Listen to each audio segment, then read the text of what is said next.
ദേശാഭിമാനിയുടെ Instagram page Meta disabled ആക്കി. കഴിഞ്ഞ ഏതാനും ദിവസമായിട്ട് വിശ്വഗുരു സായിപ്പിന് അടിയറവ് വെച്ചതിനെക്കുറിച്ചുള്ള തുടർ വാർത്തകൾ കൊടുത്തതിൻ്റെ അടിസ്ഥാനത്തിലാണ് നടപടി. നേരത്തെ SVSന്റെ ഒരു ഫേസ്ബുക്ക് പേജിനും ഇതേ അവസ്ഥ വന്നിരുന്നു. നിരന്തരം സംഘപരിവാറിനെതിരെ ശക്തമായി ആക്രമിച്ചാൽ ആ പേജിനെ ഇൻവിസിബിൾ ആക്കും, അഥവാ കാണാൻ പറ്റാത്ത അവസ്ഥയിലെത്തിക്കും. അതാണ് ഈ അടുത്ത ദിവസങ്ങളിൽ ഇന്ത്യയെ സായിപ്പിന് അടിയറ വെച്ചതിനെക്കുറിച്ചുള്ള വാർത്തകൾ പുറത്തു വരുമ്പോൾ അവരെ നിശബ്ദമാക്കാൻ വേണ്ടി പേജുകൾ ഡിസേബിൾഡ് ആക്കുകയാണ്. കേരളത്തിലെ ഏതെങ്കിലും ഒരു കോൺഗ്രസ് ആഭിമുഖ്യമുള്ള ചാനലിൽ അല്ലെങ്കിൽ പത്രത്തിൽ ഈ അവസ്ഥ വരുന്നുണ്ടോ? എന്തുകൊണ്ട് വരുന്നില്ല? CPM-മായി കേന്ദ്ര സർക്കാർ ഇപ്പോൾ ഒക്കച്ചങ്ങായിമാരാണല്ലോ. ഒക്കച്ചങ്ങായിയുടെ പേജ് ഡിസേബിൾഡ് ആക്കിയാണല്ലോ അവരെ സഹായിക്കേണ്ടത്.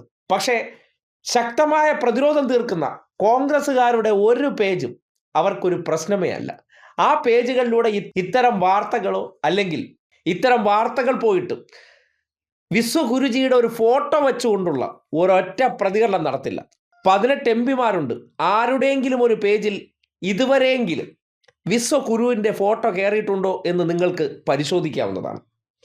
അതിനപ്പുറത്തേക്ക് സ്വതന്ത്ര മാധ്യമ പ്രവർത്തനം എന്നുള്ള നിലയ്ക്ക് ഈ രാജ്യത്തിനോട് താല്പര്യമുള്ള, ഈ രാജ്യത്തെ ജനങ്ങൾക്ക് സംഭവിക്കാൻ പോകുന്ന അപകടങ്ങളെക്കുറിച്ചെല്ലാം കൃത്യമായി അവരെ ബോധ്യപ്പെടുത്താൻ മുൻകൂട്ടി തന്നെ ഇപ്പോൾ നടത്തിക്കൊണ്ടിരിക്കുന്ന ഈ കച്ചവടങ്ങൾ ഉണ്ടാക്കാൻ പോകുന്ന പ്രത്യാഘാതങ്ങളെക്കുറിച്ച് മുന്നറിയിപ്പ് കൊടുക്കുമ്പോൾ അത് ജനം അറിയാതിരിക്കാൻ, കേൾക്കാതിരിക്കാൻ പുറത്തേക്ക് വരുന്ന അത്തരം ശബ്ദങ്ങളെ നിർവീര്യമാക്കുക. ആ നിർവീര്യമാക്കുന്നതിൻ്റെ ഭാഗമായിട്ടാണ് ദേശാഭിമാനിയുടെ ഇൻസ്റ്റഗ്രാം പേജ് ഡിസേബിൾഡ് ആക്കിയത്. ഇതുപോലെ തന്നെ കഴിഞ്ഞ ദിവസം മറ്റൊരു ഓൺലൈൻ ചാനലിൻ്റെയും ഇൻസ്റ്റഗ്രാം പേജ് ഡിസേബിൾഡ് ആക്കിയിരുന്നു.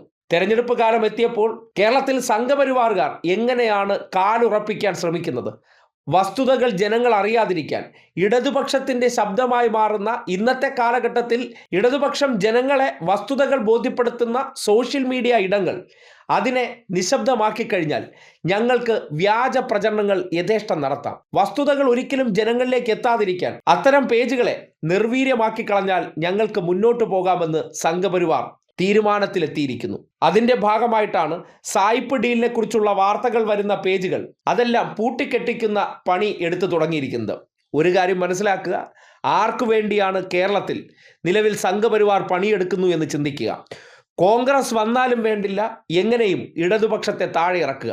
ഈ രാജ്യം ഭരിക്കുന്നവർ എന്ത് ചെയ്താലും അതിനെതിരെ ശബ്ദമുയർത്തുന്നവർ ആരുണ്ട് എന്ന ചോദ്യത്തിന് ഈ രാജ്യത്ത് തെന്നിയും തെറിച്ചും ഒറ്റപ്പെട്ട 2-3 ശബ്ദങ്ങൾ, ആ ശബ്ദങ്ങളെ കൂടി ഇല്ലാതാക്കാൻ കോൺഗ്രസിനെ കൂട്ടുപിടിച്ച് സംഘപരിവാർ പരിശ്രമിക്കുകയാണ്. അത്തരമൊരു സംഭവവികാസം ഉണ്ടായിട്ട് ഒരൊറ്റ കോൺഗ്രസ് നേതാക്കന്മാർ വരെ മാധ്യമ സ്വാതന്ത്ര്യത്തിന് വേണ്ടി വായി തുറന്നിട്ടില്ല. അത്തരം കാര്യങ്ങൾ സംഭവിച്ചത് നല്ലതാണെന്ന് കരുതുകയാണ്. അപ്പോൾ ഒരേ മനസ്സാർക്കാണ്, ഒക്കച്ചങ്ങായിമാർ ആരാണെന്ന് കേരളത്തിലെ ന്യൂനപക്ഷ വിഭാഗക്കാർക്ക് ഇനിയും മനസ്സിലായില്ലെങ്കിൽ നിങ്ങളെ പടച്ചോൻ രക്ഷിക്കട്ടെ എന്ന് പോലും പറയാൻ പറ്റാത്ത അവസ്ഥയാണ്.